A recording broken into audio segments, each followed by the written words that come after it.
Hello everyone, welcome to the English online class. In our earlier session, I gave a brief introduction of the chapter Dusk. The writer of this chapter is H.H.Munro and is also called as Saki.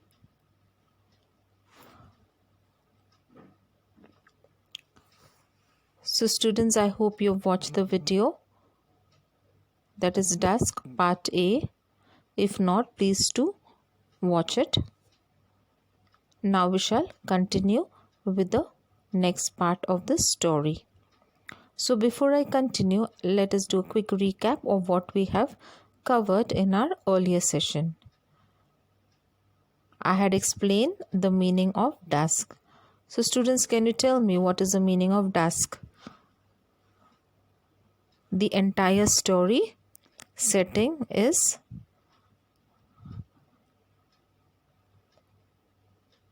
at the time of dusk.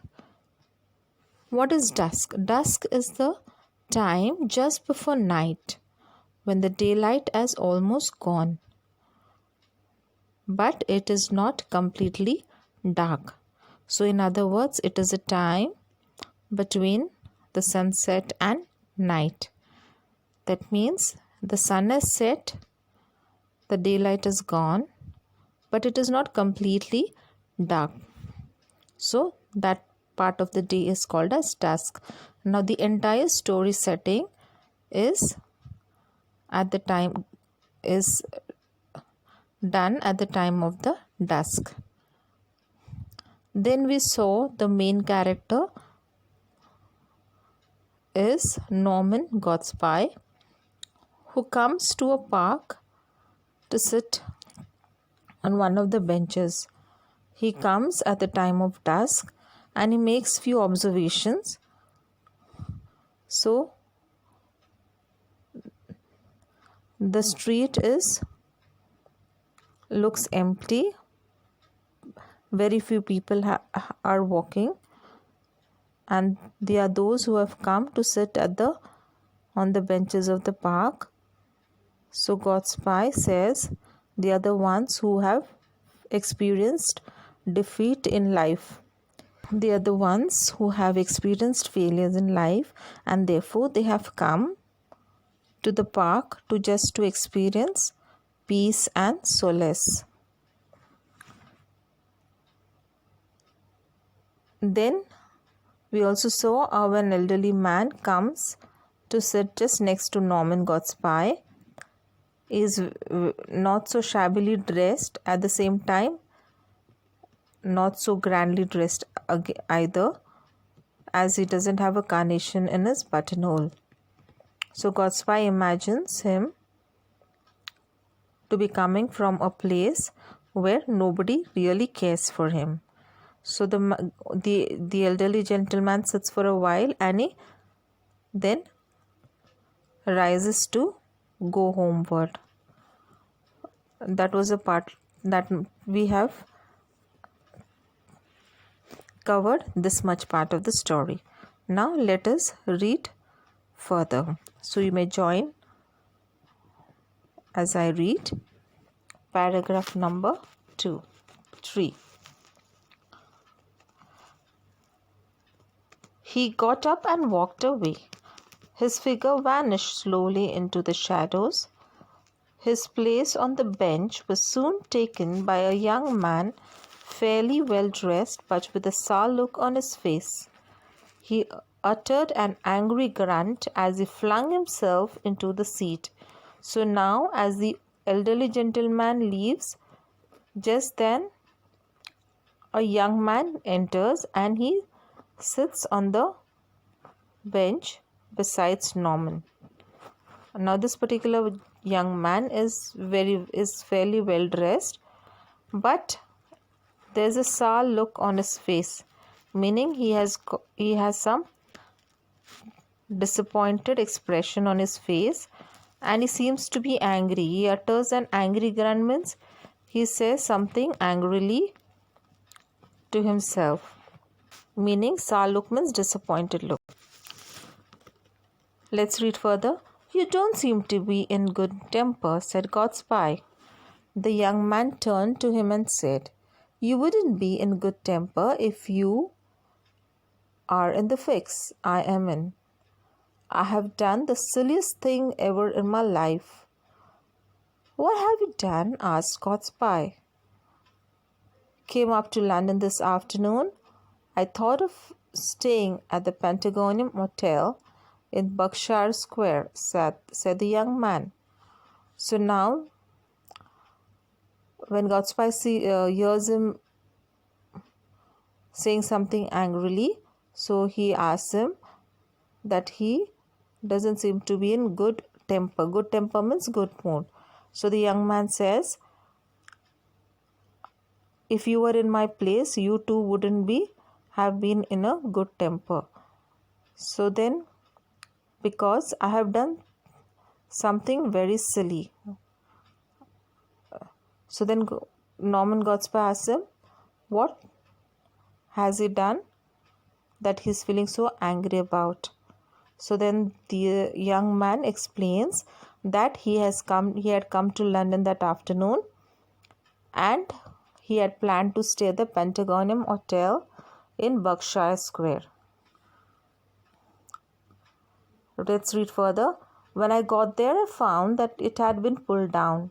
In the place of the hotel, a cinema theatre had come up. The taxi driver took me to another hotel some way off, where I could stay. I at once sent a letter to my people giving them the address. Then I went out to buy some soap. I had forgotten to pack any, and I hate using hotel soap. Then I strolled up a bit, had a drink at the bar, and looked at the shops. So now he is explaining what was the silliest thing that he had done. So he's saying that he had planned to go to the Pentagonum Hotel. Okay, but then when he reached there, he found that the hotel wasn't there, but there was a cinema theatre. So then the taxi driver took him to another hotel so that he could stay up for the night. And he immediately sent a letter to his family giving them the address of the new hotel where he would be staying. Then he again came out to the hotel room to buy some soap because he had not packed any soap from his home and he didn't like using the hotel soap. So then he strolled up a bit. Strolled up means he walked up a bit, okay, to buy a soap. Then he went to the bar to have a drink and he looked at the shops. Strolled means walked. Let's read further. When I turned my step back to the hotel, I suddenly realized that I didn't remember the name of the hotel or even what street I was in. It was in. I have no friends in London and I can write to my people for the address, but they'll get my letter only tomorrow. Meantime, I am without any money. Came out with a shilling in my pocket, which went in buying the soap and the drink. And here I am, wandering about with 2 pence in my pocket and nowhere to go for the night. So now, the young man, he says that he had come out of the hotel to buy a soap. Okay, why? Because he didn't like using the hotel soap.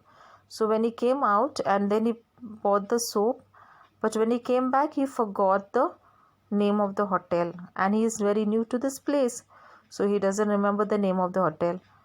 Besides, he has no friends in London with whom he could stay. So the only option was for him to write a letter to his family, okay, for the address of the new hotel. Remember, he had already sent them the address. So he thought he could write a letter to the people to send him the address of the new hotel. But then, if he would write the letter, they would receive the letter only the next day. So that would be futile. Anyway, he has to spend the night somewhere inside the house, right? So then, he continues to tell that he is also without any money. He had just come with a shilling in his pocket, hardly much, Okay, and that money he used for buying the soap and also the drink at the bar. So now he is just roaming around with just 2 pence in his pocket. Okay, and he has no place to go because he's forgotten the name of the hotel. He has no friends, and so plus he doesn't have money, so he has nowhere to go for the night. So he is very helpless, and that is why he was very angry. He was muttering angrily, and he had a sour look on his face. Let's read further. The story was followed by a long, eloquent pause. I suppose you think I have spun you an impossible yarn, he said. So now, after he had explained his part of the story, the young man then paused for a while. Pause means stopped, and then he suddenly looked at Norman and said whether he thought he was just telling a lie.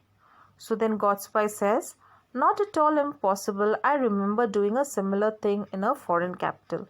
So Norman says, no, I don't think you have told a lie because I too have done something like this in a different place.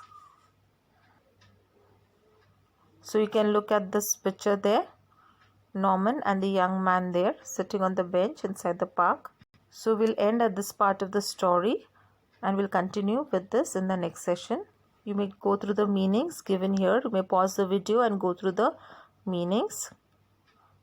Okay. You may also pause the video and identify the words by filling the blanks. There are 5 words from this chapter you have to identify. So children, thank you for watching the video. Thank you and God bless you all.